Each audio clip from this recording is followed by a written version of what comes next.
छावा भाग 62. शांती होमांच्या पवित्र मंत्रघोषांनी बालेकिल्ल्याची तटबंदी चौथडी भरून वाहू लागली. विनायक, नक्षत्र, इंद्र, ग्रह पुरंदर या होमांचे यज्ञकुंड धडधडले.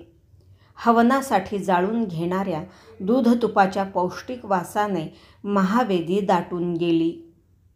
महावेदीच्या मध्यभागी थोराड रुपेरी पारड्यांची पुष्पमालांनी सजलेली तुला एका भक्कम खांबाला उभी करण्यात आली होती. तिचे पूजन झाले. राजांच्या तुलादान विधीला प्रारंभ झाला. उजव्या बाजूच्या पारड्यात उजवा पाय प्रथम ठेवून राजांनी वीर बैठक घेतली. गागाभट्ट, बाळंभट्ट, अनंतभट ओंजळींनी तबकातील झळझळीत सोनमोहरा तुलेच्या डाव्या परड्यात सोडू लागले. भोसलाई सोनसूर्य वर घेण्यासाठी सोने झटू लागले. रोखल्या नजरेने संभाजीराजे पारड्याकडे बघत होते. या उभ्या रायगडाला सोनरूप देऊन तो डाव्या पारड्यात उचलून ठेवला तरी आबासाहेबांचं पारडं फरसबंदी सोडून उठू नये असे त्यांना वाटत होते. राजांनी वीरासनी बैठक घेतलेले पारडे फरसबंदी सोडून उचलले गेले. राजांची सुवर्ण तुला झाली. मंत्रांचा घोषच घोष उठला. 17,000 तोलल्या मोहरा तबकात उतरून त्यावर गागाभट्टांनी मंत्रित फुले ठेवली. चांदी, तांबे, कापूर, शिसे, फळे, मध, मसाले, साखर अशा राजांच्या आणखी 15 तुला राजबैठकीत जोखण्यात आल्या. युवराज आइये, पुष्प चढाइये तुला देवता पर. गागांनी संभाजीराजांच्या हाती फुलांची ओंजळ ठेवली. फुले वाहून संभाजीराजांनी तुलेवर हळदी कुंकू सोडून तिला वंदन करीत उजवा पाय उजव्या पारड्यात ठेवून वीर बैठक घेतली. मंत्रांचे घोष उठू लागले. गागाभट्ट, बाळंभट, प्रभाकर भट सोनमोहरांच्या ओंजळी डाव्या पारड्यात सोडू लागले. त्यातून खणखणत पारड्यात उतरणाऱ्या मोहरा बघताना विचाराची एक ओंजळ कुठून तरी संभाजीराजांच्या मनाच्या पारड्यात सोडली गेली.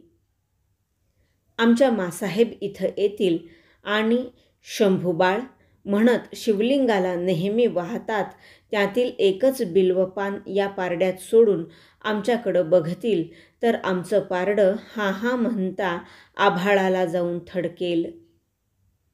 संभाजीराजांनी वीर बैठक घेतलेले पारडे फरसबंदी सोडू लागले.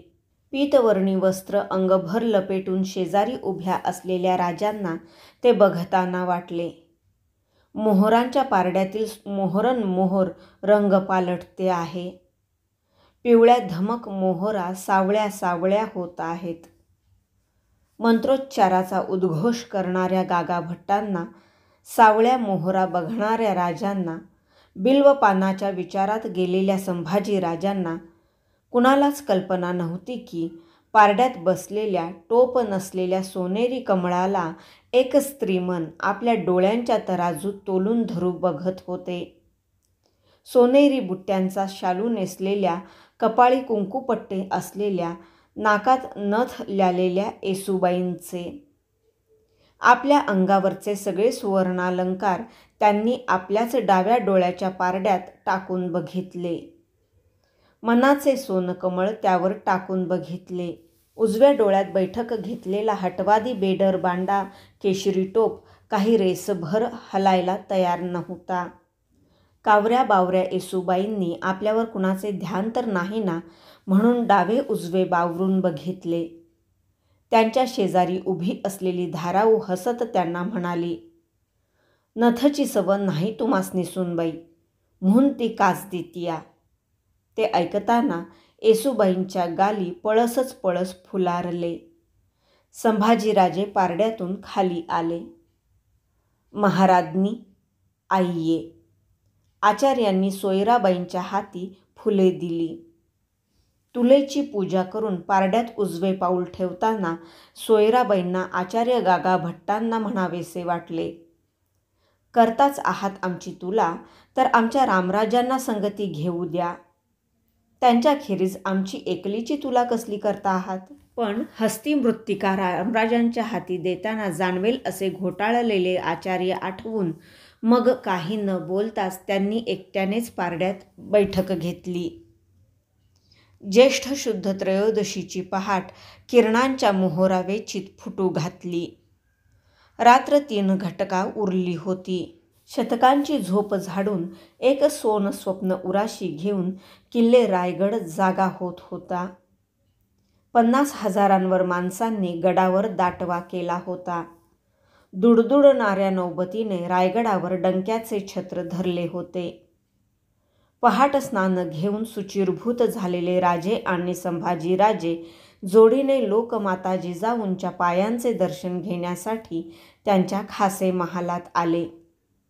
त्यांना आशीर्वाद देऊन जवळ घेताना जिजाऊंच्या थकल्या मनी विचारांचे काहूर कल्लोळले. केवढं मागं पडलं, काय घडलं आणि काय नाही, आईच्या कृपेनंच साऱ्या बाक्यातून निभावलं. तिच्यामुळेच आजचा दिवस उजाडला. हे बघायला आज आमची स्वारी पाहिजे होती. राजांचे दादा महाराज पाहिजे होते. आमच्या थोरल्या सूनबाई पाहिजे होत्या. दमा दाटलेल्या जिजाऊंच्या छातीत शहाजीराजे आणि सूनबाई यांच्या आठवणीने कळ दाटली. उबळ उबळ उसळू लागली. निर्धारी स्वभावाच्या जिजाऊ राजे संभाजीराजेजवळ असल्याने ती निकराने रोधू बघत होत्या. त्यांचा श्वास कोंडणीला पडला. घशात खवखव उठली. आजवर दम धरणं त्यांनी साधले होते, पण आता दमा रोखणे त्यांना साधेना. उभ्या जिजाऊ खोकू लागल्या. त्यांच्या दोन्ही बगलांना हात देऊन राजे संभाजीराजे शब्दांनी त्यांचा दमा रोधू बघू लागले. मासाहेब, आऊसाहेब. ते दोघेही पितापुत्र आपला राज्याभिषेकही क्षणभर विसरले. धाराऊ पुतळाबाई जिजाऊंच्या पाठीशी झाल्या. साऱ्यांनी सावरून त्यांना मंचकावर बसते केले. साऱ्यांचा जीव कळवळला.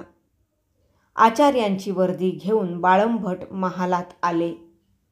त्यांना बघताच जिजाऊ म्हणाल्या, राजे युवराज, या तुम्ही.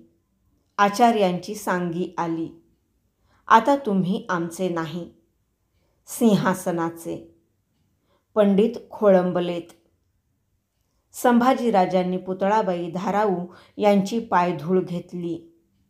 दोघेही महावेदीकडे जायला निघाले.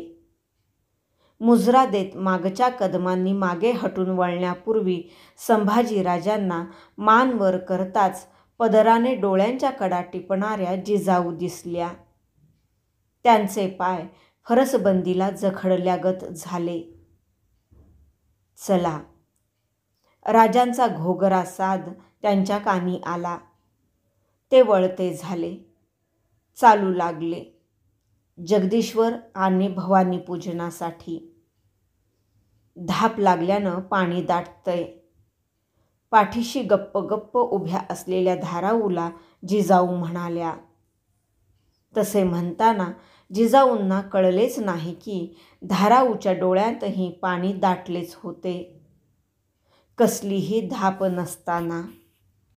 महावेदीचा उभा मंडप ब्रह्मवेत्ते पंडित शास्त्री यांनी दाटून गेला होता.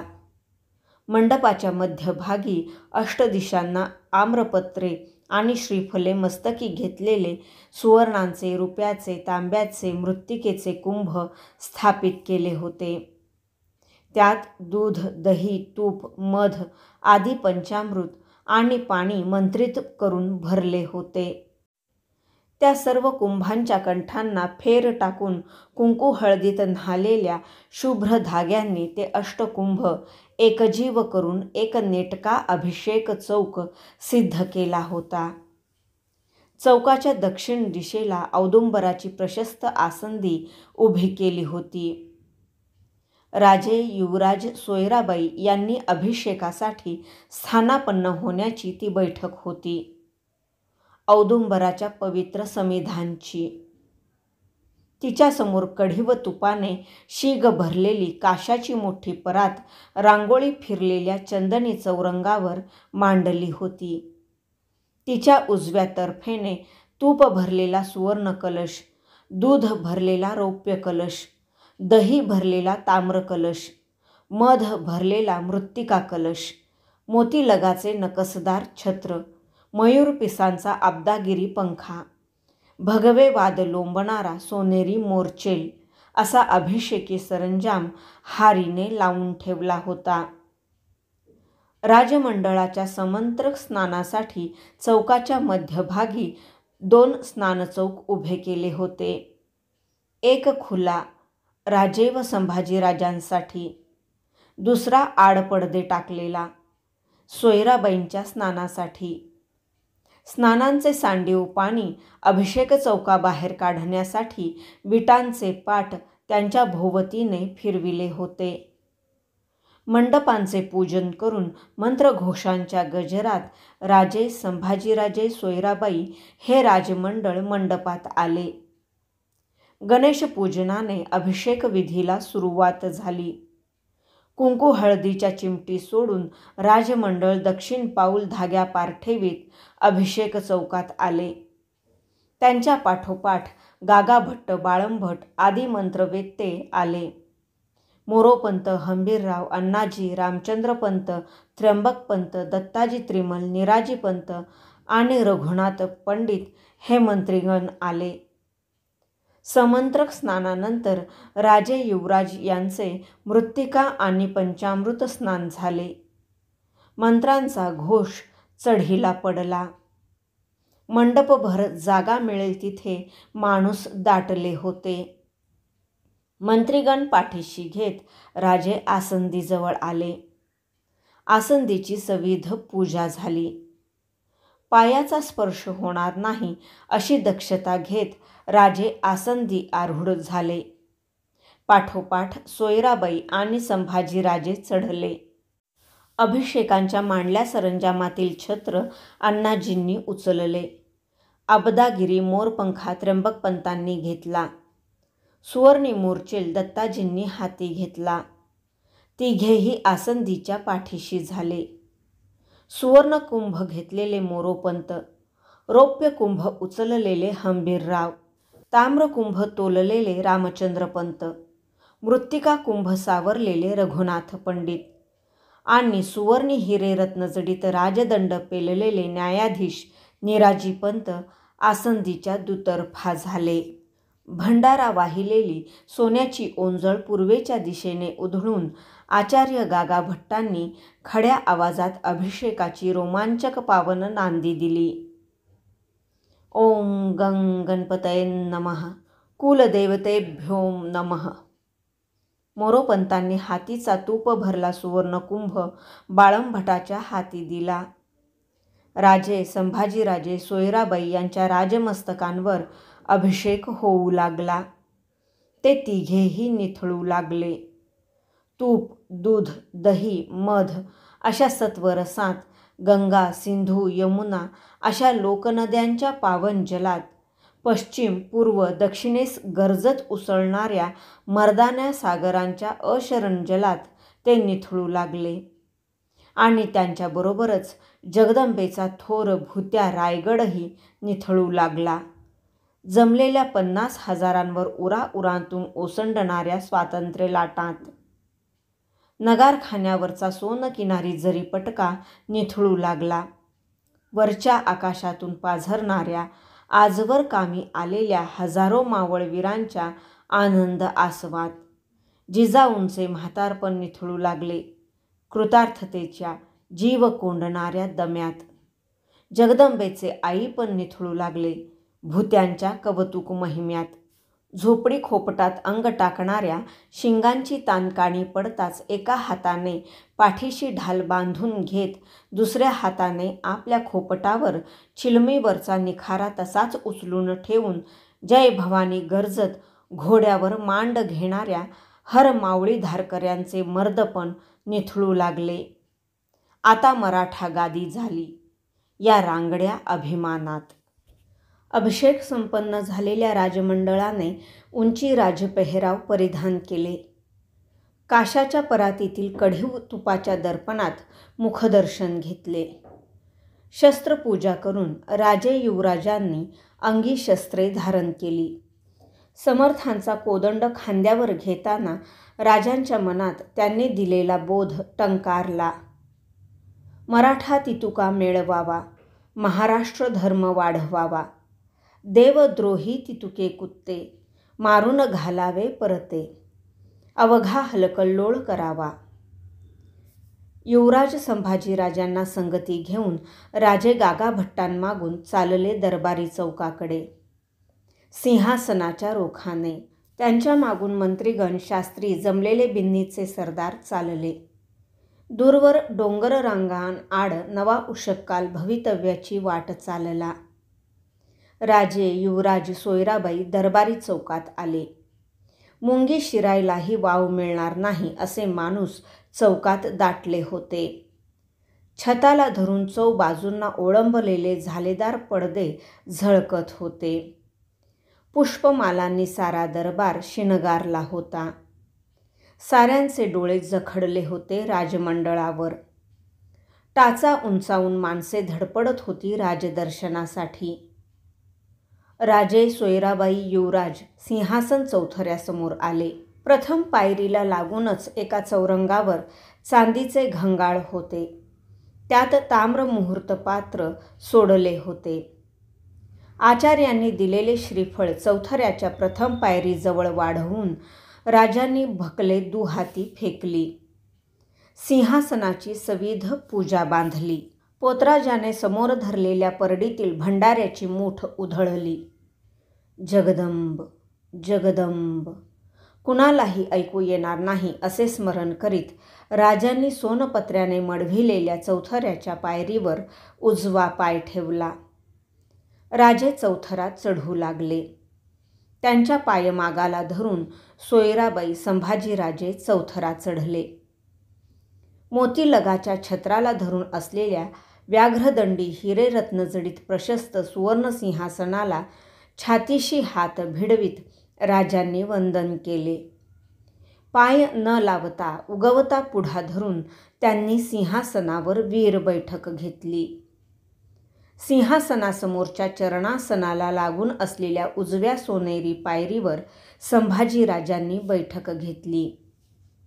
डाव्या तर्फेला असलेल्या पडदेबंद राणीवशात सोयराबाईंनी बैठक घेतली.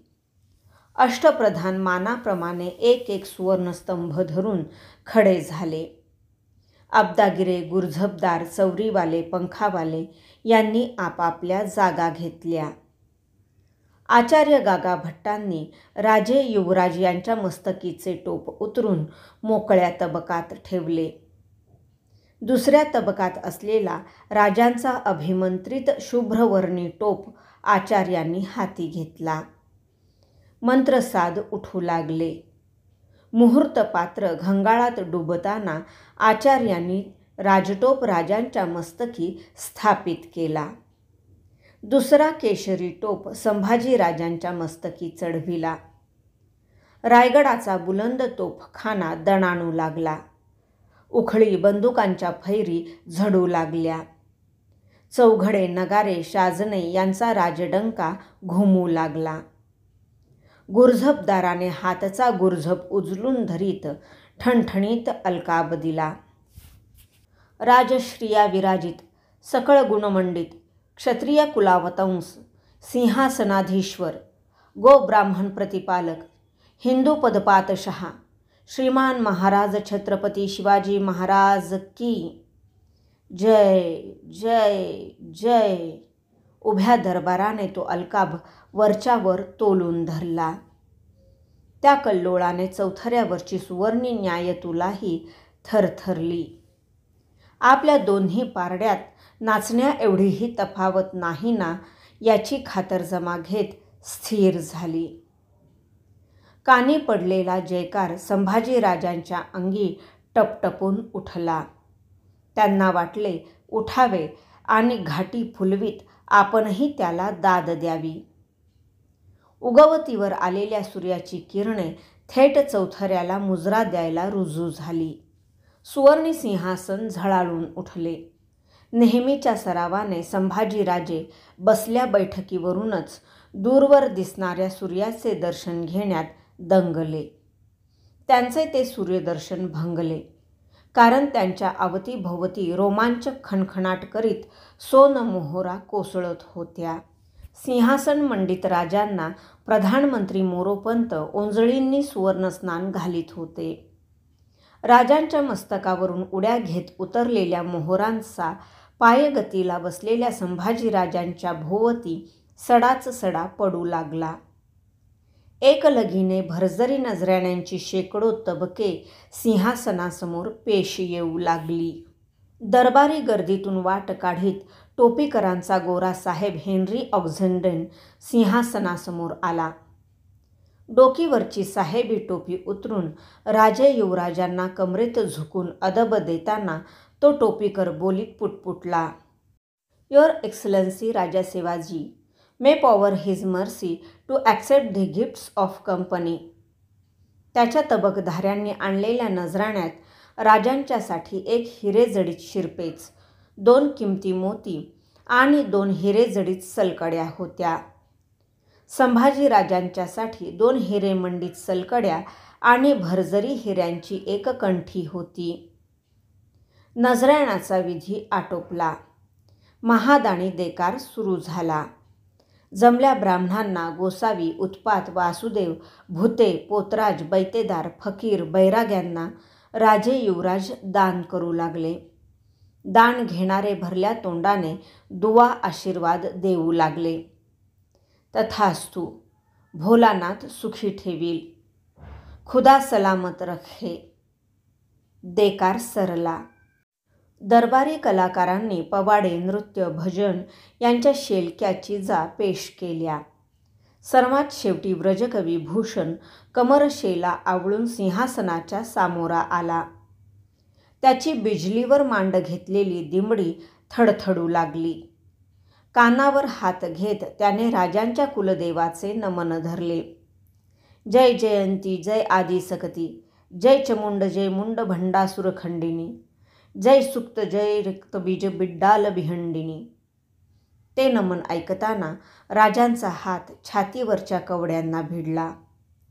डोळे मिटलेल्या संभाजी राजांना साक्षात अष्टभुजा दिसू लागली. दिमडी छळकत थडाडू लागली.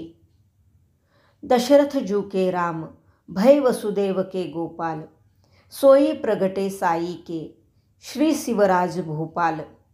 शिव ही औरंग जीती सकई, और न राजा राव, हत्ती मथ परसिंह बिनु, और न घाले घाव, औरन को जो जन्म है, सो याको एक रोज, औरन को राज है सो, सिर सर्जा को मौज. भरल्या दरबारातून भूषणच्या ढंगदार शिवगौरवाला सहज दादी येऊ लागल्या.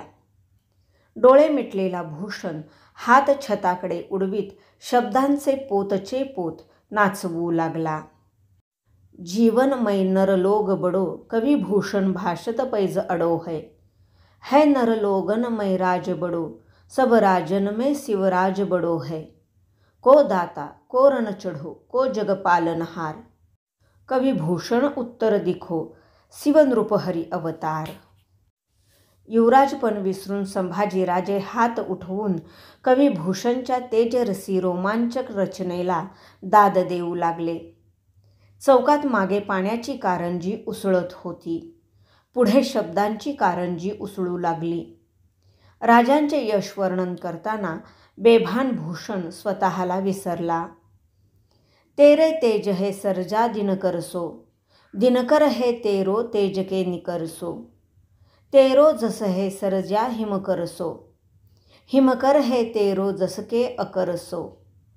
कुंद कहाँ पयवृंद कहाँ, अरुचंद कहाँ, सरजा जस आगे. बाज कहाँ मृगराज कहाँ, गजराज कहाँ, तेरो साहस के आगे. वाह, भले. संभाजीराजांच्यातील कविमन दाद देऊन गेले. भूषण थांबला. घामाघूम झालेल्या भूषणसमोर सरपोसाने झाकलेले मोहरांचे तबक आले. राजे सिंहासनावरून उठले. संभाजीराजे सोनपायरीवर खडे झाले. सोयराबाईंनी राणीवसा सोडला. राजमंडळ गडदेव जगदीश्वराच्या दर्शनासाठी निघाले. श्रीमान छत्रपती शिवाजी महाराज की जय जय जय.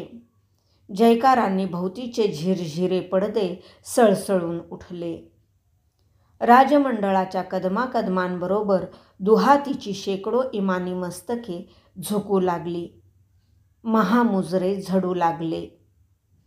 नगारखान्यासमोर राजयात्रेचा सरंजाम सिद्ध झाला होता. गळ्यात सोनेरी घाट किणकिणवीत, कानांच्या झापा फडफडविणारा सोंडगंडनाळ यांवर रंगी नक्षी फिरलेला, उजव्या पायात चांदीचा तोडा भरलेला, पाठीवरच्या भरजरी झुलीवर देखणी किरणात झळझळती सोन अंबारी घेतलेला त्रिशूल हत्ती राज ऐरावत म्हणून अलमस्तपणाने झुलत होता.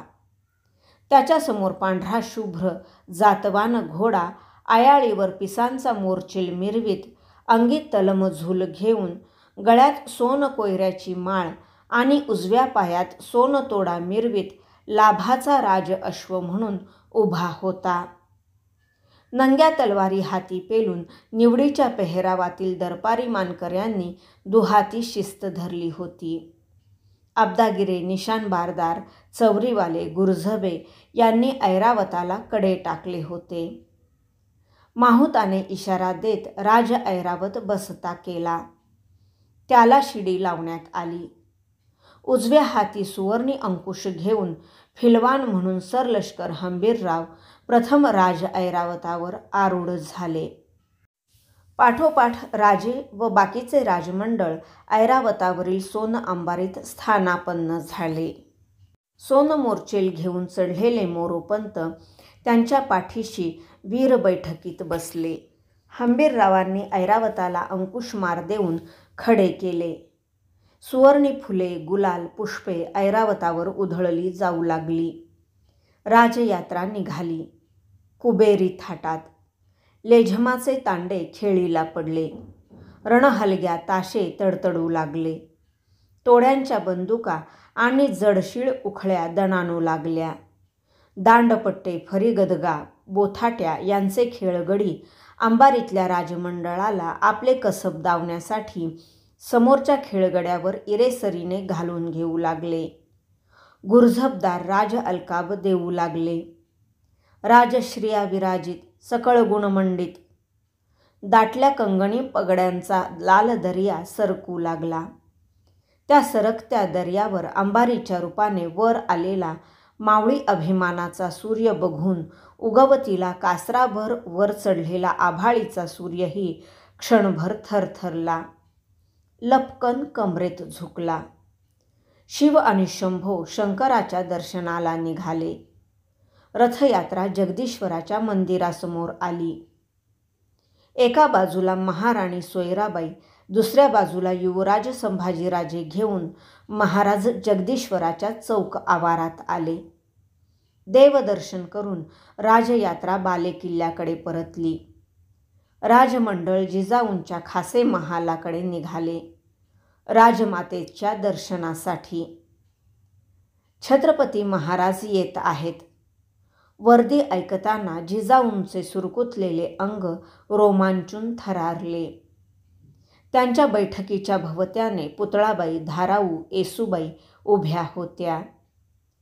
जिजाऊंच्या पायांवर डोके ठेवण्यासाठी छत्रपती शिवाजी महाराजांनी गुडघे टेकले. त्यांच्या बगलेने संभाजीराजांनी गुडघे टेकले. रायगडा एवढ्या उंच थोरल्या मायेसमोर त्यांनी मस्तके झुकविली. जिजाऊंच्या मिटल्या डोळ्यांतून सुटलेले थेंब सुरकू त्यांना न जुमानता घरंगळले. महाराजांच्या राजटोपावर उतरले. झालेला अभिषेक पावन झाला. जिजाऊ आशीर्वादासाठी बोलू बघत होत्या. शब्द फुटेना. उभे अंग थरथरू लागले. आठवणींच्या हजारो सुरकुत्या त्यांच्या मनी उलगडल्या होत्या. मन असंख्य विचारांच्या कल्लोळात होलपटू बघत होते. त्यांच्या पायांवर डोके ठेवून महाराज तसेच काही क्षण थांबले. कसल्या तरी निर्धारी विचाराने महाराजांनी मान वर घेतली. भरल्या डोळ्यांमुळे त्यांना जिजाऊ दिसतच नव्हत्या. महाराजांच्या दोन्ही हातांचे झोले मस्तकीच्या राजटोपाला भिडले. कुणाला कल्पना नसताना त्यांनी तो कीर्तिधवल राजटोप उतरून सरळ जिजाऊंच्या पायांवर ठेवला आणि तो ठेवताना त्यांचे उभे अंग गदगदू लागले. शिवबा, डोळे पदराने निपटून टाकीत जिजाऊ साहेबांनी लगबगीने तो टोप उचलला. महाराजांच्या मस्तकी पुन्हा चढवून त्यांना उठवून मिठीत घेताना कसल्याही आशीर्वादाऐवजी पुन्हा त्या एवढंच म्हणू शकल्या, शिवबा. जिजाऊंचा थरथरता हात महाराजांच्या पाठीवरच्या जरी कोयऱ्यावर उपरण्यावर फिरत राहिला. बाहेरून अत्यंत मूक वाटणारी पण आतून पार गलबलून आलेली ती राजमातेची आणि श्रीमंत योग्याची मिठी दोघांनाच नीटपणे कळू शकत होती. महाराजांनी खांद्याला लावलेल्या समर्थांच्या बैरागी कोदंडाला आणि महाराज जिजाऊंनी अंगाखांद्यावर खेळवून ऐन भरीत आणलेल्या संभाजीराजांना. भाग 62 समाप्त.